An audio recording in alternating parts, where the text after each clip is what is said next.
YouTube, what's good, what's happening, what's popping with y'all? Back for another video. This time we got a reaction.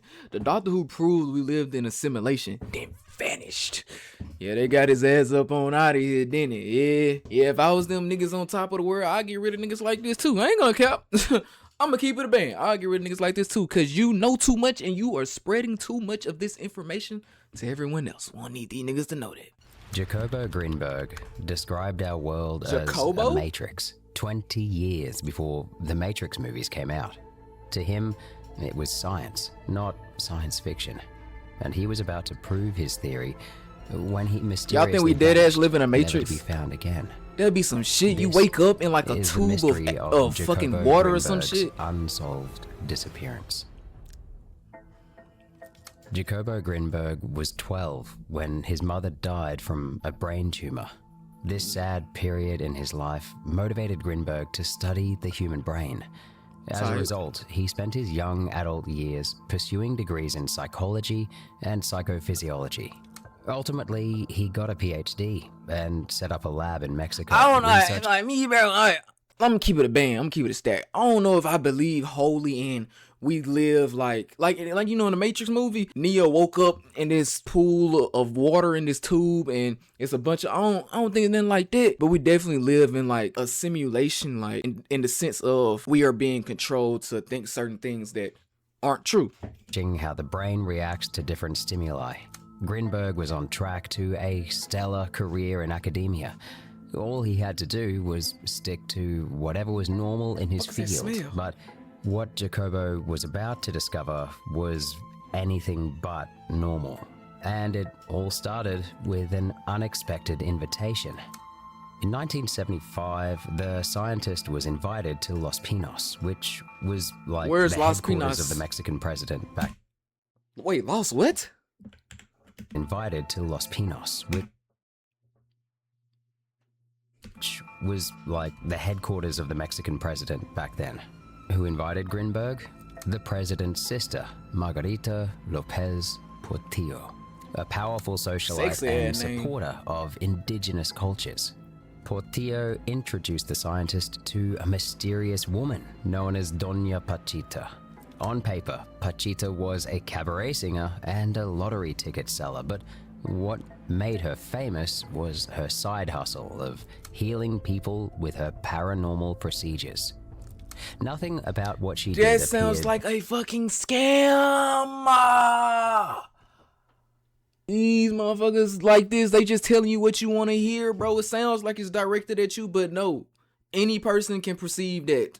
Medical, yet people swore by her methods. She had cured blindness, made childless women fertile, and even brought people back from death's door. Who is this bitch, Traditional Jesus? doctors and scientists were skeptical of Pachita, but Grinberg decided to keep an open mind, and what he saw changed his whole narrative about life itself.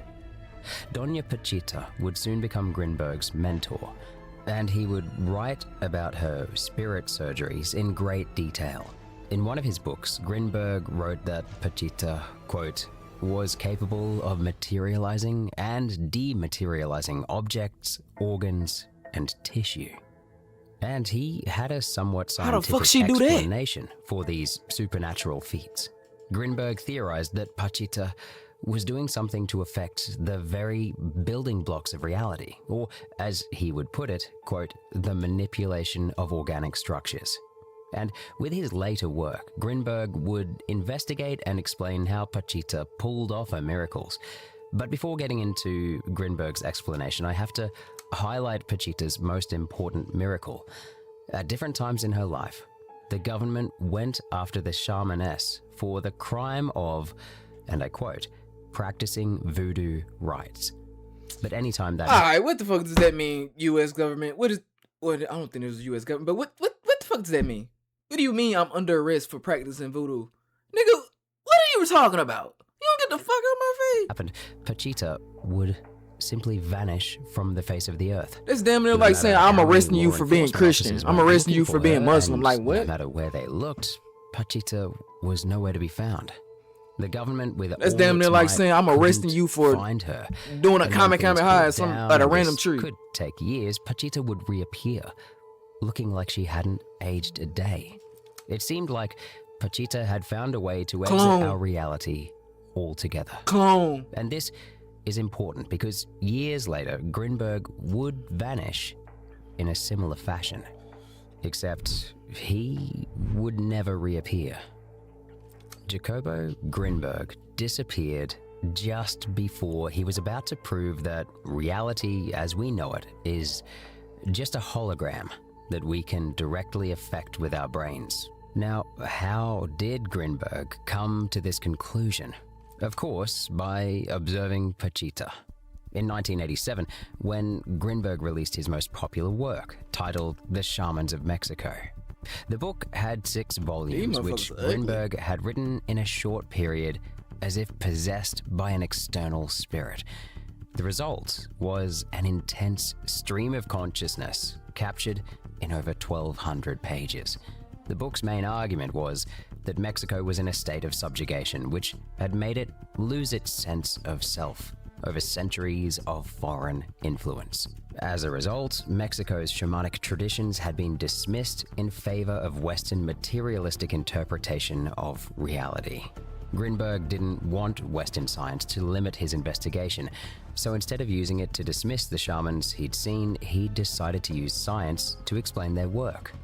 And that's how Grinberg became one of the first academics to compare our world to a Matrix. And this was decades before the Matrix movies came out. Shit. But Grinberg didn't need the movies anyway because he got to see... I feel bad for bro. He had to disappear for shit that they just spewing out on the internet all willy-nilly now. Damn. Up close the numerous supernatural feats of Pachita. He dedicated an entire volume of The Shamans of Mexico entirely to describing Not gonna lie, Shawty got drip. Shawty got swag. Pachita performed her spirit surgeries using a knife that was a family heirloom. And given that Pachita claimed to be the niece of Moctezuma and the sister of the Aztec emperor Cuauhtemoc, who knows... I don't know, they might be the motherfucking niece of an Aztec warrior, whatever the fuck she was talking about. I don't know who the nigga is, but maybe she was. Who knows? Maybe she was. And maybe this bitch is using his spiritual knife to cut niggas' eyes out and heal them and put new eyes in their head. Where that knife had been. But thanks to Grinberg, we know where it was in the 70s, being waved over patients and miraculously curing blindness, repairing broken limbs, and reversing old age.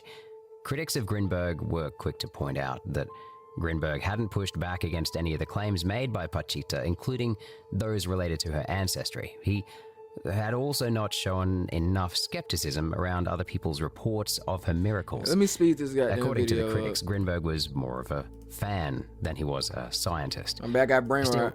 he did put forth a scientific-sounding explanation for Pachita's miracles. Grinberg theorized that Pachita could enter a state of pure energy where everything was alterable, and from that state, she was able to change reality, conjure up organs out of thin air, and chase away illnesses without contact or medicine. Grinberg knew that explanation without evidence was useless, so he set out to devise experiments that would prove that we do live in a matrix that can be manipulated with altered states of consciousness. Of course, Grinberg's peers in academia had no patience for his claims. They rejected his theory almost immediately, saying that it was impossible to test. But this... I mean, I ain't gonna say she was doing all that, but the human mind is so powerful that when you truly do believe something, when you truly believe something's gonna happen, it'll happen, bro. When you put action behind it, of course, it ain't just gonna happen because you thinking of it. You gotta put action and energy behind it. But I don't know if she just fucking healing. I don't know. How the hell would you become us? Like, just become energy, bro. That'll be some cool ass shit to do, bro. Not gonna lie, if I just like could become pure energy and heal people and like this and that, I'm not just gonna heal any and everybody, bro. Especially when like you feel like I can't. Jesus didn't even do that, bro. You gotta have discernment and wisdom behind your power, because with great power becomes great responsibility.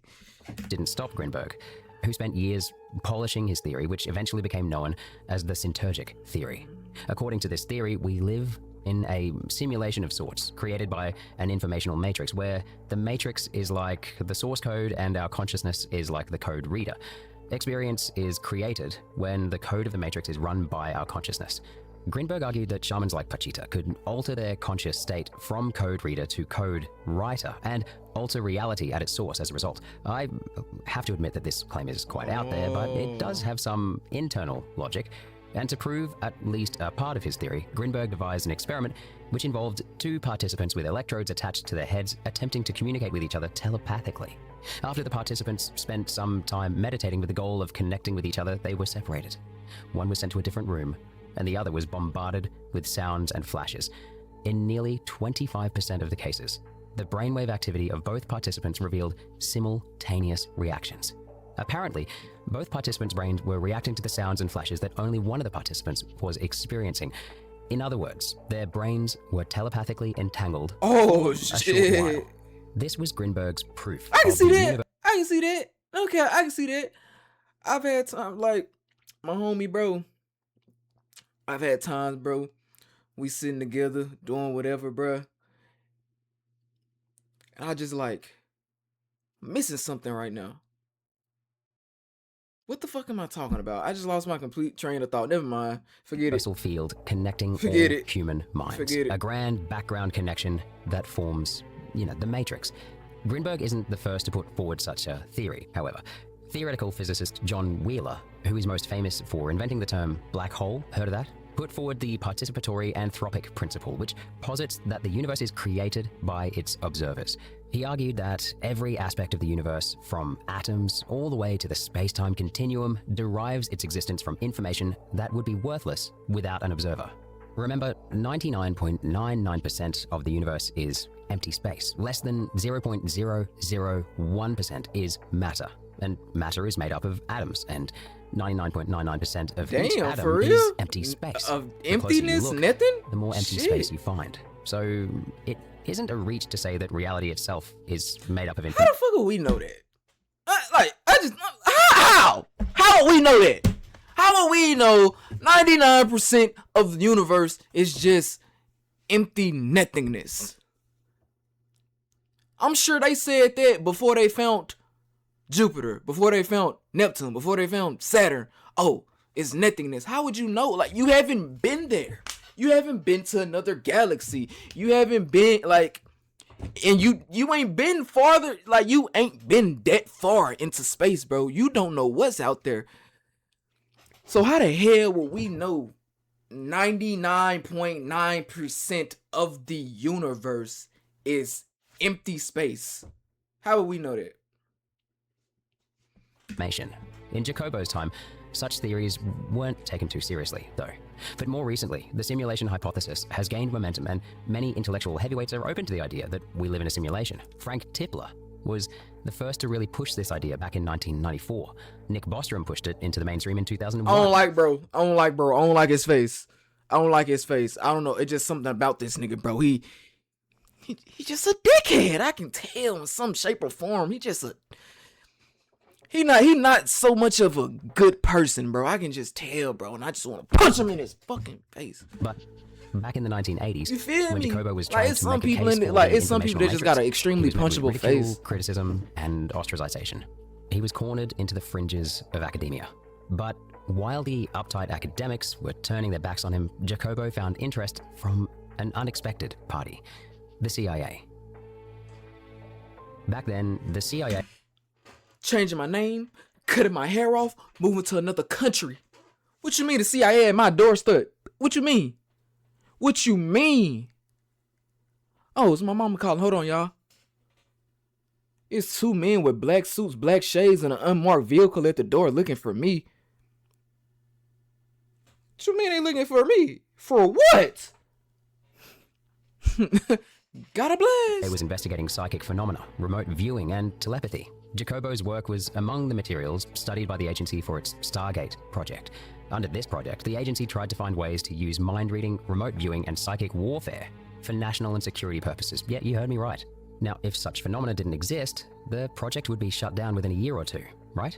But the Stargate project went on for nearly 2 decades, during which the agency tested different ways to induce out-of-body experiences. But all of this was happening in secrecy, of course, so the outside world did not know how highly the CIA regarded Grinberg's work. And that's why traditional...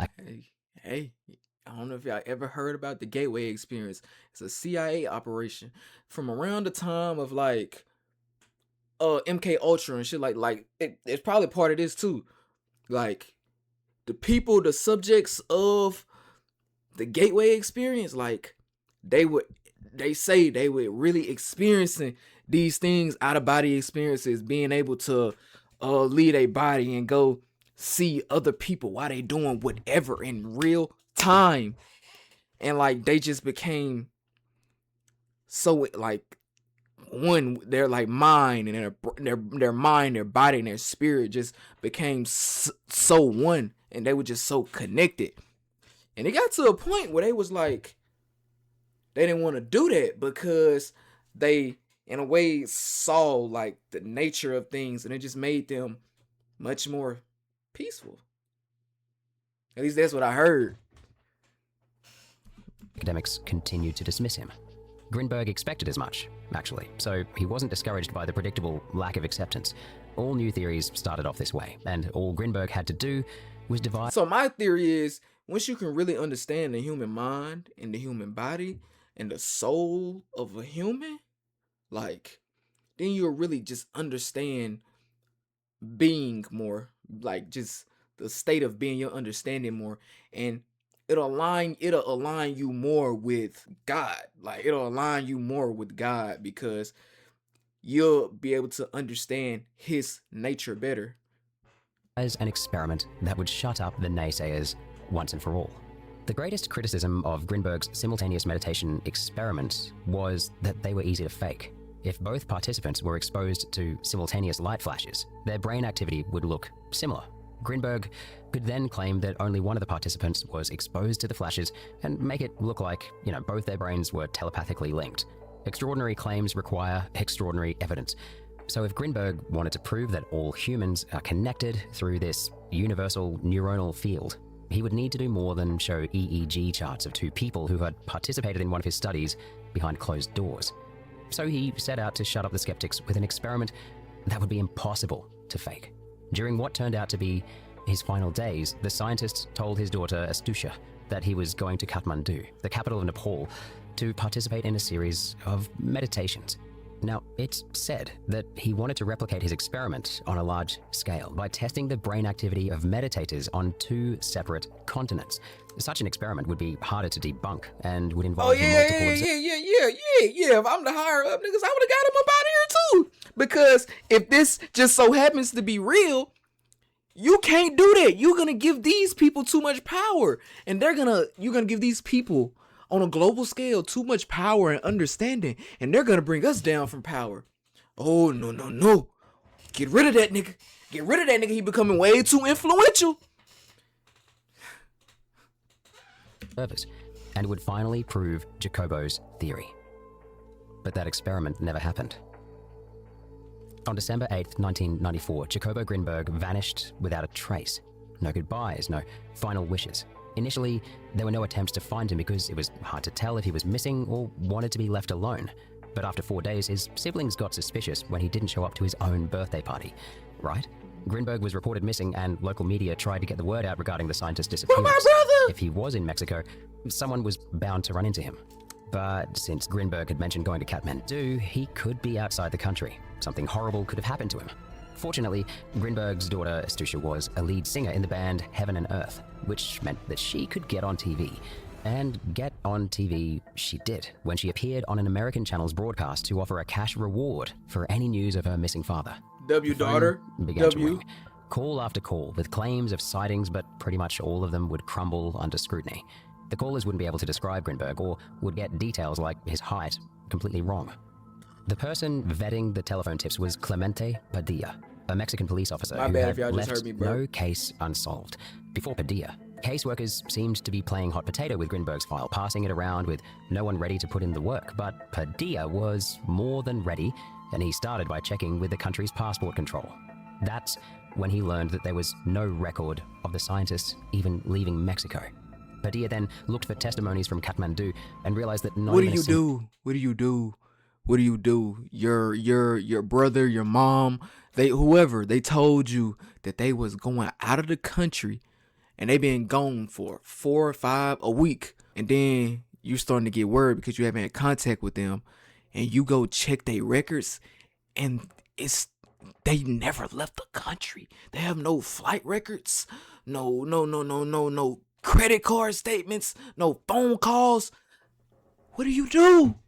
What do you do? The tip came from Nepal, so he hadn't left Mexico, and no one had seen him in Kathmandu. That would narrow the scope of Padilla's investigation. Since Grinberg didn't take a plane out of Mexico, Padilla would look at testimonies from Mexico and its 3 neighboring countries that are road accessible, and that's how he arrived at the only reliable sighting reported in this entire case. A woman told Padilla that she was walking her dog in a neighborhood in Boulder, Colorado, when she saw a man who looked like Grinberg. Padilla asked her how she knew what Grinberg looked like, to which she replied that she was a reader of Scientific American and had seen the scientist's picture in one of the issues.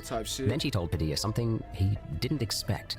Apparently, Grinberg was being followed by 2 men in suits. No! He seemed to know that he was being followed and didn't try to evade them. Were they protecting him, or were they making sure... Catch me, nigga. Catch me. Catch me. Catch me. Catch me. Let's see who gets tired first, nigga. Catch me. Catch me. Catch me. Y'all already stick out like sore thumbs. Y'all in fucking suits and probably shades. Y'all probably got an earpiece around y'all ear. Y'all following me? Y'all two niggas in suits following me? Nigga, I'm taking off running. Catch me. Catch me. And I'm gonna I ain't gonna stop running until I shit on myself. When I shit on myself, I'm gonna run some more. Hell you talking about? Let's see where y'all hard at. Let's see how bad y'all really want me. He didn't contact anyone. Above all, who Pause. were these men? Well, Padilla knew how to find the answers. Just contact the best intelligence agency on the continent. So, using his position and connections, Padilla got on the line with a CIA agent. You can just to his do that? surprise, the agent knew the men he was talking about. He identified them as Rick Howard and Marina Velasco. And he the just agent told? knew Howard and Velasco because both of them were his colleagues. Padilla felt like he'd cracked the case. The man reported to resemble Grinberg was being shadowed by CIA agents. It was pretty clear what was going on. All Padilla had to do was get the Mexican government to request information from the US. But when Padilla landed in Mexico, he knew things weren't right. Officials were waiting for him with a uniform expression that betrayed displeasure. Padilla was taken off the case without a satisfying explanation after that, and frustrated with how none of his findings were used by the subsequent caseworkers, Padilla resigned from his job altogether. Soon after, the PGR lost Grinberg's file and stopped trying to look for him. To this day, the disappearance... Okay, let's just say the CIA, the FBI, the government are actually like getting rid of people who know too much or whatever. What are they doing to them? Like, hypothetical situation, of course. Like, do they kill them? Do they torture them? Do they put them on payroll? Like, what do they do? Probably doing some shit way worse than death, I'm not gonna lie. They probably fucking extracting these niggas' nervous system out they goddamn body while they alive. And keeping them alive. And fucking prodding and poking they spinal cords. Jacobo Grinberg is the only case Padilla hasn't been able to solve. For a while, Jacobo's second wife, Teresa, was the prime suspect. Grinberg had left voicemails for one of his siblings complaining about how Teresa was torturing him. Why is it a mentally. black man? Teresa, why is the stock footage of a nigga in jail? Why the stock footage of a person in jail a black man? Scientist who was getting all I'm sorts of on to attention you. for his See, the world groundbreaking spreading this work. propaganda. She was bipolar. We in the and had Matrix? married Grinberg without informing her own family. This made Grinberg's close circle very skeptical of his new wife. His brothers, Astucia, Aunt Hilda, and even his first wife all thought that Teresa was planted by those who wanted to control Grinberg. Sort of like a secret agent working for God knows who. No. Many in Grinberg's inner circle doubted that Teresa was even her real name. Her academic credentials seemed to be fake as well, and it looked like Grinberg was beginning to catch on because That for the shit last few icky. months, he didn't That sleep shit at home. nasty. Instead, he chose the discomfort Somebody- of sleeping in his A car. sleeper Was secret Grinberg trying to agent, stay bro. away from As- Teresa? ugh. Well, we won't know, will we? Because sad as exactly fuck, 1 bro. year after the scientist's disappearance, Teresa vanished as well. It's been over 29 years since Grinberg vanished, and to this day, the case of his disappearance remains unsolved. The nature of Jacobo's work, followed by his mysterious disappearance, has fascinated people, especially those who seek esoteric knowledge. To them, the scientist's disappearance is a clear sign of a cover-up. After all, the CIA was interested in his work. The agency's declassified documents mention Grinberg's name and work. and its Stargate project looked into consciousness, remote influence, and psychic phenomena. Perhaps Grinberg's plan to visit Nepal didn't sit right with the agency? The only problem with this theory is that the agency wouldn't have much to gain from making the scientist disappear. If anything, the mystery would further... They have everything to gain because the secrets that we know that we don't want the world to know, he isn't spreading. You feel me? Bro, all these people who have like an ascended conscience that just randomly disappear or know something, just randomly disappear, like this nigga, like X, like who else? Like you can go on and on and on and on and on a list. Like it's, at this point, like it's a pattern, bro. Like why? Like let's be for real. These niggas ain't just dying. These niggas ain't just lacking like that. I mean, some of them, sure. But this many people who are just aware, conscious? Come on, bro. Like, spread his ideas. It would be far more practical to sabotage Grinberg's international meditation experiment and make him look crazy. The only angle that holds up to logical scrutiny is that Grinberg went into a protection program offered by the CIA. But that would be out of character for someone who was against Western materialist influence. Grinberg wanted people to know the truth, and going into hiding with the help of the CIA doesn't seem like the best way to make that happen now, does it? The second theory is similar to the CIA theory, but instead of the CIA, it's the Mexican government that's blamed for Jacobo's disappearance. The biggest thing this theory has going for it is the fact that Padilla was removed from the case by the Mexican government.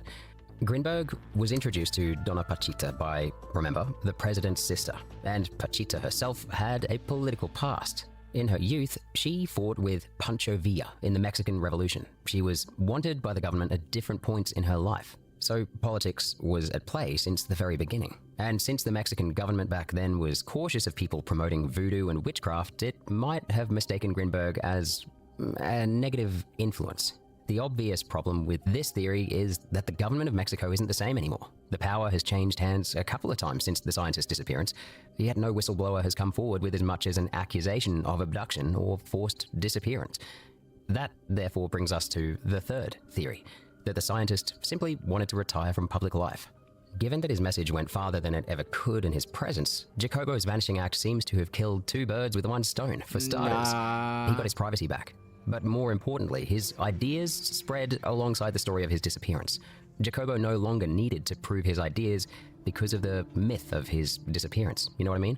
If people thought he was taken by government agencies, then his ideas might have some merit, right? This theory requires fewer conspirators, so it's quite plausible. But to believe it, we have to think of Grinberg as an extremely selfish man who would leave his own family hanging.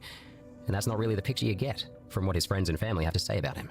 It really doesn't look like Grinberg would ditch his own daughter and siblings for Teresa. Unless Teresa made him disappear. That's a theory as well. One that even Officer Padilla considered.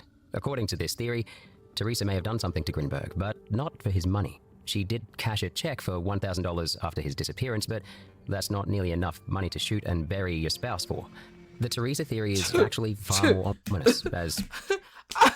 Man, niggas out here who a motherfucker put a nigga in a body bag for a Black and Mild of $3.5 and $500. You think $1,000 ain't enough? Man, what world you living in, gang? She seemed to be making regular calls from various locations to a night watchman at a school. That watchman had a paramilitary background. Teresa was also seen multiple times with a blonde woman. Not a big deal on its own, but when she visited one of her homes to pick up her dog, clothes, and some other stuff, the blonde woman was still with her. That made it look like she was Teresa's handler or something. It didn't help that she gave conflicting reports to different people either. She told the watchman at one of her homes to not come back to work since her husband had flown to another city within Mexico. But just a few days after that, she told Grinberg's stepmother that she was flying to Nepal with the scientist. And months later, she was spotted alone on a beach in Tijuana, which is in Mexico, obviously, not Nepal. And then in December 1995, she vanished as well, never to be heard from again. And finally, the wildest theory is that he left the Matrix.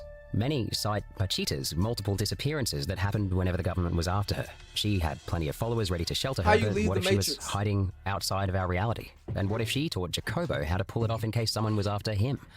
To believe this theory, you have to accept that we live in a matrix and that Pachita was somehow capable of departing from it. I, for one, am not ready to believe that yet, if for no other reason than because Pachita sounds kind of like a suspicious figure. She was famous enough to have celebrities at her doorstep.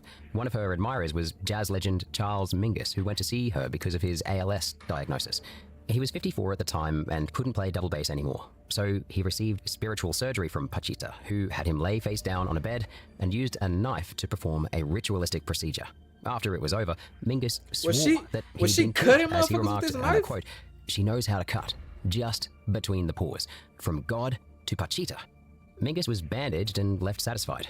His wife, Sue Graham, was skeptical and decided to look under the bandage while the musician was taking a nap. There was no blood or cut under the bandage. She never told Mingus about this and kept changing his bandages. A few months later, Mingus died from a heart attack brought about by the disease. The only power Pachita seemed to have... I'm not laughing at him. I'm not laughing at that. It's just rest in peace to him and his soul. But it's like, this bitch supposed to be performing these miracles and you died to the same shit she supposed to have cured you from? Man, bitch, you don't get the fuck out my face. you don't get the fuck out my face. Was the ability to make people believe her. But the claim that she could exit reality and taught Jacobo to do the same is a fascinating theory that isn't backed by evidence. Just like Jacobo's work, actually.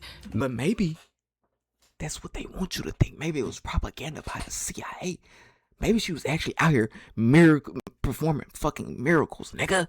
Maybe she was really out here restoring ovaries and bitches and nailing niggas and bringing their eyesight back when they was blind. Maybe she was really doing that. But the people who caught this nigga had to keep it under wraps.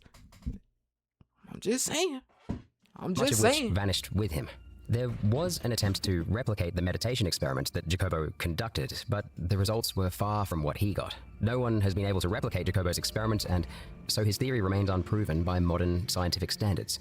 If there is any evidence of us living in a hologram, scientists these days haven't been able to find it. But in possibly the most poetic twist, Jacobo's disappearance serves as a reminder that just because you can't find something doesn't mean that it doesn't exist. Ooh, that's real. That's real. Man, what y'all think, bro? Me personally, bro, I think they got that nigga. I think they packed that nigga up on out of here.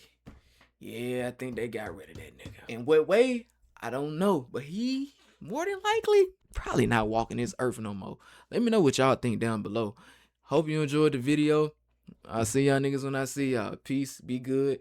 Don't spread too much information. You might end up like this nigga.